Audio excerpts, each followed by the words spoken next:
Ayun. So, ayun guys, turo ko sa inyo kung paano ako nagsimula sa pagki-crayfish. Bumili ako ng 2 pair at ayan, nakapag-mate silang dalawa. At buntis na nga yung female. Ito, papakita ko. Ayan. Marami na rin siya naging anak. Ito. Labas na yung mga mata sa second week niya.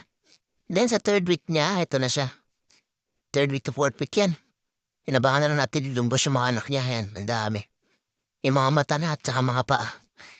Kailangan lang natin sila ang pag-mating. Kahit pair lang na dalawa. Pwede na yun. Then ito na nga. Naging ending. Pinagpag ko na yung mga anak niya kasi nga may nakita na ako at may napansin na ako na nalaglag na dalawa. Pinagpag natin, tinutulungan natin siya ipagpag kasi pag di natin siya pinagpag, maaaring kainin niya yun sa sen niya. Yan, ang dami nga niyan. Pagpag lang ng pagpag, medyo may stress nga yung crayfish natin niya pero kailangan na tulungan. Kesa naman maubos yung mga anak niya. Ayan.